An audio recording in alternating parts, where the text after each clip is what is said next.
Hi వర్స్ welcome to our channel. ప్రస్తుతం మనతో పాటు జై భారత్ నేషనల్ పార్టీ అధికార ప్రతినిధి వినుకొండ కోఆర్డినేటర్ చిరంజీవి నాయక్ గారు ఉన్నారు. వారితో ఒకసారి మాట్లాడదాం. సార్ నమస్కారం. సార్ నమస్తే. జై భారత్ అండి.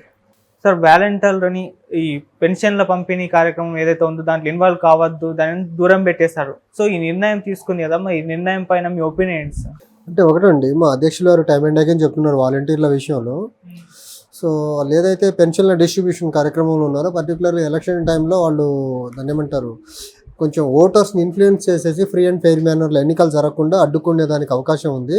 సో వాలంటీర్ని విధుల నుంచి దూరంగా ఉంచకుండా సో ట్రాన్స్ఫర్స్ చేయండి. ప్రభుత్వ ఉద్యోగులను ట్రాన్స్ఫర్స్ చేసినట్టే ఈ ఎన్నికల కాలం అయ్యేంత వరకు ఒక జిల్లాలో ఉండే వాలంటీర్స్ మొత్తాన్ని ఇంకో జిల్లాకి, ఇంకో జిల్లాలో ఉండే వాలంటీర్స్ ఇంకో జిల్లాకి ఇలా డిస్ట్రిక్ట్ వైజ్ స్థానచలనం చేస్తే ఎన్నికల్లో వాళ్ళ ప్రభావం తక్కువ ఉంటుంది. ఆ రకంగా చేస్తే బాగుంటుందని మేము అనుకున్నాము. కానీ ఈసీ దానికి భిన్నంగా సో వాళ్ళని అసలు ఈ పెన్షన్స్ డిస్ట్రిబ్యూషన్ ప్రక్రియకి దూరంగా ఉంచింది. సో దానివల్ల ఏంటంటే ఇప్పుడు వైసీపీ టీడీపీ రెండు బ్లేమ్ గేమ్ ఆడటం మొదలుపెట్టాయి. సో వైసీపీ వాళ్ళేమో టీడీపీ వాళ్ళు చేసిన కుట్ర వల్ల వాలంటీర్లు పెన్షన్ ఇచ్చేదానికి ముందుకు రావట్లేదని ఒకటి, టీడీపీ వాళ్ళు ఏంటంటే అసలు ఈ వాలంటీర్లు అందరూ వైసీపీ కార్యకర్తలుగా పనిచేస్తున్నారు, గవర్నమెంట్ నుంచి శాలరీ తీసుకొని అనేసి టీడీపీ వాళ్ళు ఈ బ్లేమ్ గేమ్ స్టార్ట్ అయింది. అసలు వాళ్ళు న్యాచురల్గా డ్యూటీల నుంచి దూరం పెట్టకుండా ట్రాన్స్ఫర్ చేసి ఉంటే బాగుండేది అనేసి జై భారత్ నేషనల్ పార్టీ యొక్క అభిమతం అండి. సో ఇప్పుడు ఈ ప్రాసెస్ మొత్తంలో చూసుకుంటే ఇప్పుడు పెన్షనర్స్ ఎవరైతే ఉన్నారో, నేను నిన్న గ్రౌండ్లో పెన్షనర్స్తో మాట్లాడుతుంటే వాళ్ళు చెప్పేది ఏంటంటే, మాకు ఇంటికి వచ్చే పెన్షన్ని ఇప్పుడు మేము వెళ్ళి పంచాయత్ ఆఫీస్ దగ్గర పడిగాపులు కాయాలా, ఎంతమందికి ఇస్తారు ఒక సెక్రటరీ.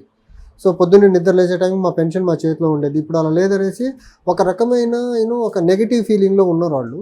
బట్ దీన్ని మేము ఎలా చూస్తామంటే, అసలు బ్యాంక్ అకౌంట్కి ట్రాన్స్ఫర్ చేసి అయిపోయే పెన్షన్ని ఒక వాలంటీర్ అనే ఒక మెకానిజంని డెవలప్ చేసి మీ కార్యకర్తలను అందులో పెట్టేసేసి మీ కార్యకర్తల ద్వారా పెన్షనర్స్ని, గవర్నమెంట్ స్కీమ్ బెనిఫిషరీస్ ఎవరైతే ఉన్నారో వాళ్ళందరినీ ఇన్ఫ్లుయెన్స్ చేసి మీ పార్టీ ఓటర్స్గా మార్చుకునే ప్రయత్నం చేయడం వైసీపీ చేసిన తప్పు. సో డైరెక్ట్గా ప్రతి పెన్షనర్కి బ్యాంక్ అకౌంట్ ఓపెన్ చేయించేసి every month first government salary salaried ఎంప్లాయీకి శాలరీ పడ్డట్టే పెన్షనర్స్ కూడా పెన్షన్ పడి ఉంటే అయిపోయేది కదా. దానికి ఇంత డబ్బు వేస్ట్ అవ్వదు. ఇప్పుడు వాలంటీర్కి ఇచ్చే డబ్బు వేస్ట్ అయ్యేది కదా, వేస్ట్ అవ్వకుండా ఉండేది కదా. గవర్నమెంట్ దాన్ని ఇంకో దానికి వాడేదానికి అవకాశం ఉండేది. అలా చేయకుండా ఒక దాన్ని ఏమంటారు, ఒక ఎక్స్ట్రా పార్టీ మెకానిజంని ఇలా డెవలప్ చేసి దాన్ని గవర్నమెంట్ ఎక్స్చెకర్ నుంచి డబ్బుల్ని వాళ్ళు శాలరీగా ఇచ్చి ఇలా వాడుకోవడం అనేది వైసీపీ దిగజారుడు రాజకీయానికి నిదర్శనం. అది దిగజారుడు రాజకీయం చేయడం పోగా ఇప్పుడు ఏం చేస్తున్నారు, ఫలానా పార్టీ వల్ల వీళ్ళు పెన్షన్స్ ఇవ్వట్లా అని పెన్షనర్స్ని రెచ్చగొట్టే ప్రయత్నం చేస్తున్నాడు. సో అది ఎంతవరకు సమంజనీయం కాదు అసలు. ఓకే, ఎవరు వైసీపీ రెచ్చగొడుతుంది? అది తప్పు కదా. అది ఎలక్షన్ టైంలో మీ వాలంటీర్స్ని, ఓటర్లని ప్రభావితం చేస్తున్నారు కదా. అండ్ మా అధ్యక్షులు వారు ఇంకోటి కూడా చెప్పారు, అసలు వాళ్ళని ఎలక్షన్ డ్యూటీల నుంచి దూరంగా పెట్టకుండా ఉంచే జిల్లాల నుంచి ట్రాన్స్ఫర్ చేయండి అన్నారు. గవర్నమెంట్ నుంచి శాలరీ తీసుకున్నాడు, 5,000 కావచ్చు, 6,000 కావచ్చు, 7,000 ఎంతైనా కావచ్చు, గవర్నమెంట్ ఎక్స్చెకర్ నుంచి శాలరీ తీసుకున్నాడు కాబట్టి వాళ్ళని ట్రాన్స్ఫర్ చేయాల్సింది. గవర్నమెంట్ ఎలక్షన్ ప్రక్రియలో వాళ్ళని కూడా భాగస్వామ్యులు చేసి ఉండాల్సింది. జిల్లాలు మారితే పని అయిపోయేది, వాళ్ళు ప్రలోభాలకు గురి చేసేదానికి అవకాశం ఉండదు కదా ఒకసారి వాళ్ళ లొకాలిటీ నుంచి దూరంగా వెళ్ళిపోతుంది. సో అలా చేయకుండా దూరంగా ఉంచడం అనేది కరెక్ట్ కాదు. At the same time pensioners విషయంలో వాళ్ళని వాడే బదులు డైరెక్ట్గా బ్యాంక్ అకౌంట్లో వేస్తే పని అయిపోతుంది. దానికి ఇంత హంగామా, ఇంత రచ్చ చేయాల్సిన అవసరం లేదు అసలు. అంటే వైసీపీ ఏ విధంగా రెచ్చగొడుతుంది, ఏ విధంగా ప్రభావితం చేస్తుందో ఓటర్లని? అంటే ఒకటి, ఇప్పుడు జగన్ గవర్నమెంట్, జగన్మోహన్ రెడ్డి ఇవన్నీ మీ ఇంటికి తీసుకొచ్చి ఇప్పిస్తున్నాడు, మీ జగన్ గవర్నమెంటే చేస్తుంది ఇదండి. వాళ్ళు గవర్నమెంట్ పెన్షన్ని గవర్నమెంట్ డబ్బు, అది ప్రజలు ట్యాక్స్ పేయర్స్ మనీని పెన్షన్స్గా ఇస్తున్నారు. అదే జగన్మోహన్ రెడ్డి సాక్షి పేపర్, సాక్షి టీవీ లేకపోతే భారతీయ సిమెంట్ ఫ్యాక్టరీలో వచ్చిన ప్రాఫిట్స్ పెన్షన్స్గా ఇస్తున్నట్టు ఒక రకమైన ఒక అద్భుతమైన కల్పన. జగన్ ఇస్తున్నాడు డబ్బులు, జగన్ సొంత ఆస్తిని పంచట్లేదు కదా, ట్యాక్స్ పేయర్స్ మనీని రీడిస్ట్రిబ్యూట్ చేస్తున్నాడు. అది గవర్నమెంట్ మనీ, అది పబ్లిక్ మనీని పబ్లిక్ ఇచ్చి జగన్ ఏదో సొంత డబ్బు ఇస్తున్నట్టు అది దాన్ని ఒక రకమైన అద్భుత కల్పనతో కూడుకున్న ప్రచారం చేస్తున్నాడు కదా. ఇప్పుడు వీళ్ళని మార్చేసరికి వాలంటీర్ వ్యవస్థ లేకపోతే పెన్షన్ డిస్ట్రిబ్యూషన్ ఆగిపోతుంది అన్నంత ఇంకో కుట్ర చేస్తున్నారు. ఏమైంది, అకౌంట్లో వేసేయండి. ఇప్పుడు టీడీపీ కూడా క్యాష్ చేసుకోవాలని అయితే ప్రయత్నం అయితే చేస్తుంది అంటున్నారు. అంటే ఏ విధంగా చేసుకునే ఛాన్స్ ఉందంటారు? అంటే టీడీపీ ఎలా క్యాష్ చేసుకుంటుంది? అంటే ఇప్పుడు వాలంటీర్లను దూరంగా పెట్టి వైసీపీ అంటే ఒకళ్ళ మీద ఒకరైతే కుట్రకోణం అయితే పన్నుతున్నారు కదా. ఇప్పుడు ఈరోజు పేపర్లు మీరు ప్రధానంగా చూసుకుంటే వాళ్ళ మీద వీళ్ళ మీద వాళ్ళు బురద చల్లుకుంటున్నారు కదా. సో అక్కడ వాళ్ళకు న్యాయం, వాలంటీర్లకు న్యాయం జరగాలని ఎవరికీ లేదు. వాళ్ళని మా ఎన్నికల అవసరానికి ఎలా వాడుకోవాలని వైసీపీకి, లేకపోతే వీళ్ళని ఎన్నికల ప్రక్రియకి దూరంగా ఉంచాలి ఎలా అనేది టీడీపీకి. అంతే తప్ప వాళ్ళకి నిజంగా జెన్యూన్ ఎంప్లాయ్మెంట్ ఇవ్వాలనే ఆలోచన ఇద్దరులో ఎవరికి ఉంది? ఒక 5,000 రూపాయల జీతం తప్ప వాళ్ళకు 30,000 25,000 30,000 జీతం వచ్చి ఉద్యోగం ఇప్పించే పరిస్థితి టీడీపీ కానీ వైసీపీ కానీ చేసే పరిస్థితి లేదు కదా. ఏ కాడికి 5,000 జీతం ఇచ్చి పార్టీ అవసరాల కోసం వాడుకునే ప్రయత్నం వైసీపీ చేస్తున్నారు. అది కూడా లేకుండా చేసే ప్రయత్నం టీడీపీ చేస్తూ ఉంది. సో ఇప్పుడు వాలంటీర్లను కంప్లీట్ గా దూరం పెట్టడం వలన ఒక పార్టీకి పర్టికులర్ గా లాభం జరుగుతుంది, ఇంకో పార్టీకి అంటే వాళ్ళు ఇప్పుడు వైసీపీ వాళ్ళు రైట్ ఫ్రమ్ బిగినింగ్ వాలంటీర్ వ్యవస్థ వచ్చిన అంతా మనోళ్లే.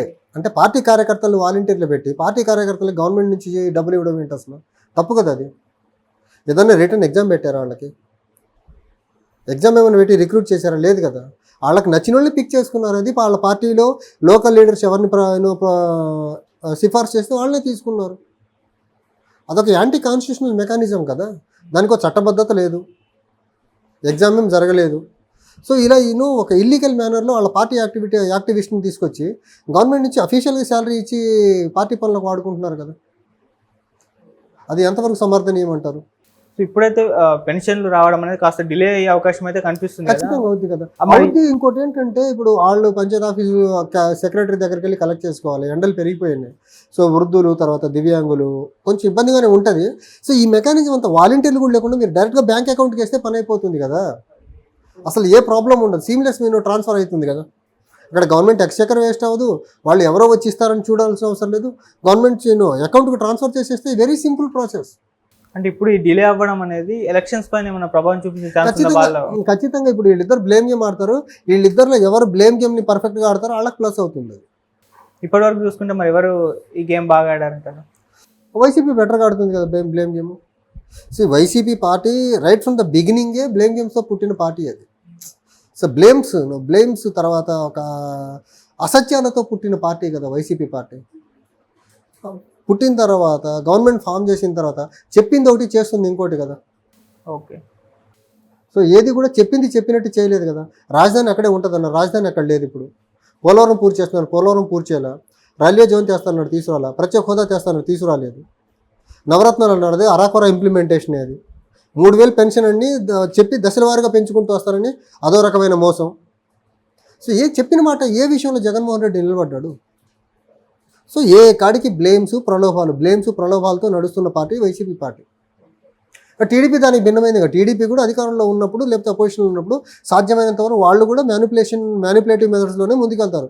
నిజంగా ప్రజలకు అవసరమైన ఇన్ఫ్లేషన్ గురించి కానీ, ఎంప్లాయ్మెంట్ గురించి కానివ్వండి, రాష్ట్రం యొక్క అభివృద్ధి గురించి కానీ ఈ రెండు పార్టీలకు ఎప్పుడు పట్టవు. వాళ్ళకి ఎప్పుడు ఏంటంటే పొలిటికల్ ఏ ఇష్యూని పట్టుకుంటే మనకు పొలిటికల్గా బెటర్ బెనిఫిట్స్ వస్తాయి, పొలిటికల్గా బెటర్ మైలేజ్ వస్తుందని చూస్తారు తప్ప వీళ్ళకు ప్రజల హితం కానీ రాష్ట్ర హితం కానీ రెండు పార్టీల్లో ఏ ఒక్క పార్టీకి పట్టదు. ఇప్పుడు టీడీపీ కూడా క్యాష్ చేసుకోవాలని అయితే ప్రయత్నం అయితే చేస్తుంది అంటున్నారు. అంటే ఏ విధంగా చేసుకునే ఛాన్స్ ఉందంటారు? అంటే ఎలా టీడీపీ ఎలా క్యాష్ చేసుకుంటుంది? అంటే ఇప్పుడు వాలంటీర్లను దూరంగా పెట్టి వైసీపీ అంటే ఒకళ్ళ మీద ఒకరైతే కుట్రకోణం అయితే పన్నుతున్నారు కదా. ఇప్పుడు ఈరోజు పేపర్లు మీరు ప్రధానంగా చూసుకుంటే వాళ్ళ మీద వీళ్ళ మీద వాళ్ళు బురద చల్లుకుంటున్నారు కదా. సో అక్కడ వాళ్ళకు వాలంటీర్లకు న్యాయం జరగాలని ఎవరికీ లేదు. వాళ్ళని మా ఎన్నికల అవసరానికి ఎలా వాడుకోవాలని వైసీపీకి, లేకపోతే వీళ్ళని ఎన్నికల ప్రక్రియకి దూరంగా ఉంచాలి ఎలా అనేది టీడీపీకి. అంతే తప్ప వాళ్ళకి నిజంగా జెన్యూన్ ఎంప్లాయ్మెంట్ ఇవ్వాలనే ఆలోచన ఇద్దరులో ఎవరికి ఉంది? ఒక 5,000 రూపాయల జీతం తప్ప వాళ్ళకు 30,000 25,000 30,000 జీతం వచ్చి ఉద్యోగం ఇప్పించే పరిస్థితి టీడీపీ కానీ వైసీపీ కానీ చేసే పరిస్థితి లేదు కదా. ఏ కాడికి 5,000 జీతం ఇచ్చి పార్టీ అవసరాల కోసం వాడుకునే ప్రయత్నం వైసీపీ చేస్తున్నారు. అది కూడా లేకుండా చేసే ప్రయత్నం టీడీపీ చేస్తూ ఉంది.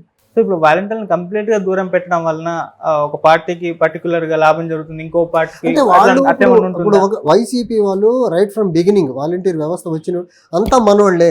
అంటే పార్టీ కార్యకర్తలు వాలంటీర్లు పెట్టి పార్టీ కార్యకర్తలకు గవర్నమెంట్ నుంచి డబ్బులు ఇవ్వడం ఏంటి అసలు? తప్పు కదా అది. ఏదైనా రిటర్న్ ఎగ్జామ్ పెట్టారా వాళ్ళకి? ఎగ్జామ్ ఏమైనా పెట్టి రిక్రూట్ చేశారా? లేదు కదా. వాళ్ళకి నచ్చిన వాళ్ళని పిక్ చేసుకున్నారు. అది వాళ్ళ పార్టీలో లోకల్ లీడర్స్ ఎవరిని సిఫార్సు చేస్తే వాళ్ళనే తీసుకున్నారు. అదొక యాంటీ కాన్స్టిట్యూషనల్ మెకానిజం కదా. దానికి ఒక చట్టబద్ధత లేదు,